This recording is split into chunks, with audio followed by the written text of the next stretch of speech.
maganda at matalinong actress, we will never get enough of her.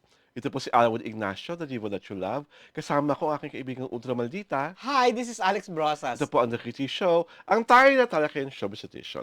Ang babae talagang lagi naming inaabangan dahil lagi naman talagang kapaki-pakinabang ang kanyang ginagawa. Talaga namang hindi maitatanggi ang kanyang pagiging mahusay na actress ay of course ang nakatangi at nag-iisang si Jodie Santa Maria. Mare, balita ko, may malaking pasabog ang paborito nating actress. Ano ba ito? Yeah, Pakisalaysay. naulinigan ko lang na Okay. tawag dito parang kasi si Jodie, she's a woman of substance. Yes, 'Di yes. ba?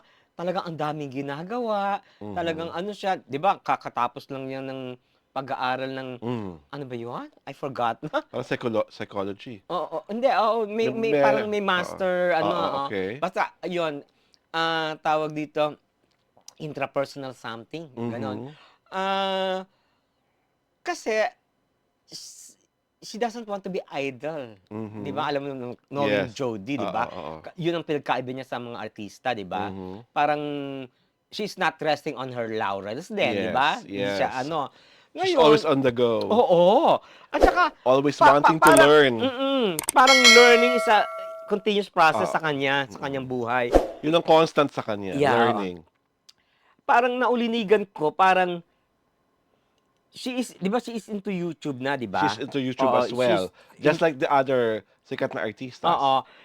Pero meron pa siyang pasabog na gagawin sa YouTube Ah, niya, sa pasabog YouTube meaning channel. ire-reformat, i-ano? Parang gano'n, pero hindi yung specifics hindi ko sure, 'di Mhm. ba? So, parang gano'n, parang yung channel niya parang iso-solidify, 'di Ah, ba? Parang parang oo, i-strengthen. parang it will become parang a network, 'di ba? Parang Oh, oo, gano'n. okay. Sa online, so yun ang Yes, yes. gagawin niya na kaabang-abang. Kasi Ah. it will parang it will be different, Mm. entirely different. And I think it also is a good platform to showcase a different facet of Jody Mm. Santa Maria. Not the actress, but maybe a host, a content creator, a producer, Oo. and all other things. Kasi nga na-picturan sila ni China Crab, hindi ko alam kung makakasama niya yun sa show o Mhm. may isa pang na kasama niya na isang vlogger din ba yun o na I don't know, parang 'di ba, Mhm. parang yun ang Pero one thing is sure, talagang kung pupursigihin ni Jody yan, talagang Para magiging kunyari, the Jody Santa Maria Network. yeah, Parang baka parang ganon. gano'n, Ah, 'di ba, oo. parang kasi 'di ba, ang daming she loves traveling, Mhm. yun ang ginagawa niya sa Ang YouTube dami niyang ngayon. pwedeng Oo, ilagay. oo. So siguro, she will offer variation, 'di Mm. ba? Ako, if there's one topic that I wish she would consider putting in that Jody Santa Maria Network is revealing to us the dynamics of her relationship with her only son, Siguro, kay oo, 30, 'di di ba? ba? Oo, si Kasi 30. 30 is like a very private young man Mm, na wala tayong masyadong alam except for a few instances yeah. na sinishare ni Jody. Gusto kong malaman yung paano niya in-explain yung pagiging ibang klaseng family nila Mm, kay 30 and how did 30 cope up. Gusto ko rin malaman kung nagtampo ba si 30 dahil sobrang busy siya, na mm, hinahati niya yung katawan niya sa karera, sa yeah. pagiging nanay, sa pagiging actress, Mm. 'di ba? And kamusta yung relationship ni 30 sa kanyang daddy at sa mga iba niyang siblings. And gusto ko yung punto de vista ni Jody from a woman na experience yung ganon. Na parang may blended family sila, 'di ba? Yeah. 'Di ba? And kasi ang cute nilang tignan magnanay eh.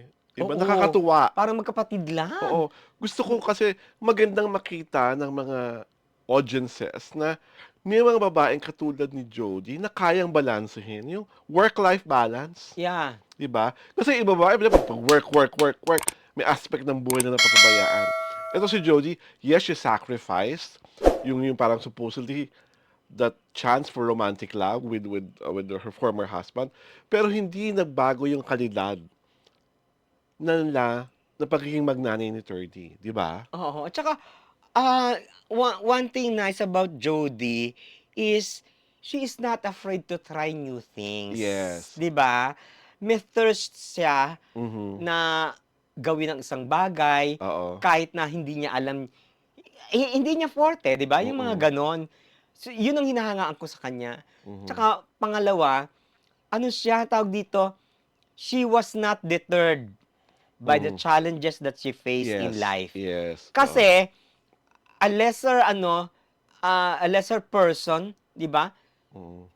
'Pag Mawiwindang oo, na. maano ka pa sa mga pinagdaanan, 'di ba? Mm. Pero si Jody never. Mm.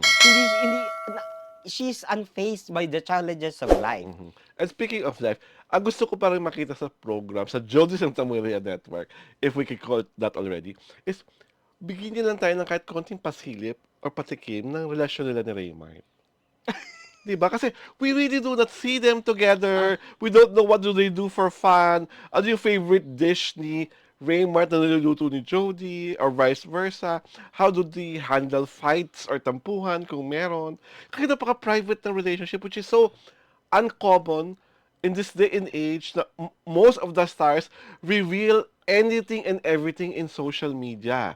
I Si don't think she Jody, 'di ba? Si Jody at si Raymart, 'di ba parang wala kang malalaman na nag-away, naggulo, nagtampuhan, basta go, go, go lang yung I relasyon. don't think that that will be discussed. Kasi Ah, alam mo private sila, eh. okay. Oo, we have to give it to them. Mhm. Private sila. Talagang ano sila, they are ano, living proof na ano, na talagang it works that way Okay, for yes, them, 'di true. ba? Oo. Hindi mo talaga maaalis 'yun sa kanila, eh. Mhm. Tsaka in the first place, ang tawag dito, sila yung ano, yung hindi pinangangalandakan. Yes. Ayan 'Di ha, ba? tandaan niyo yan Hindi mga pina ibang artista. Huwag niyo Oo, namang pangalandakan lahat ng anggulo ng nangyayari sa mga relasyon niyo, yeah. 'di ba? Parang i-maintain niyo naman yung, privacy of your relationship. At isa pang gusto kong malaman kay Jody Sumina, pero ba siya kino-consider na showbiz rival? She is a league of her own. 'Di ba? Parang Parang wala. kumbaga ano, kumbaga sa mga halos kaedaran niya o kasabayan niya, Parang wala 'di ba because sa tabing ilog, sino mga babae do'n? Si, Desiree Del Valle, hmm, si, yung may napakasawang taga Cebu, oo, si ano, si, I forgot na her name. 'di Hmm, ba? Para ba yun yung parang mga halos kasabayan niya. hmm. Meron ba siyang kinonsider na karibal sa dalawang yun? Or for that matter, yung mga na-likes ba nila Angelica Panganiban, yung mga after her, Hmm. na-curious ba siya? Na-threaten ba siya? Or nung dumating si Angel Locsin sa network nila, yung mga gano'n. Kasi ang dami-daming mga gano'n na, kasi parang sila ni Angelica, they work in Pangako Sa'yo, di ba? The Mm. remake. Pero yung other artists na dumating sa network or yung mga consider the other queens in ABS-CBN, how does she feel about them? I don't think ano, Jody is ano, up for any competition. She has Mhm. not competed before, she will not compete now. 'Di Hmm. ba? Kasi siya, work lang siya ng work. Actually, wala nga siyang ano, eh, ang tawag dito, for some ano, siguro sasabihin, very dull yung kanyang ano, Hmm. yung kanyang private life, yung kanyang ano. Hmm. It's because talagang ano, talagang hindi niya. Choices niya yon. Oo, hindi niya talaga binubulgar, hindi niya mini-make public because it works for her. Mm. 'Di ba? Anything that works for you, 'di yun ang gagawin mo, 'di ba? Gano'n lang naman yun, Mm. eh. Pangalawa, tawag dito, I don't think she has competed with anybody at saka Mm. may kaano siya, May karibal. wala siyang karibal, eh. Oo. She's the only ano, the only queen na Mm. walang karibal. And what I like about her the most is that wala siyang ilusyon na dapat tawagin niyo akong queen. Yeah. Di ba, she never asked for it. And I Mm. think every time she's bestowed a title by any press member Mm. or whatever PR whatsoever, she is she's uncomfortable with the Yeah. idea.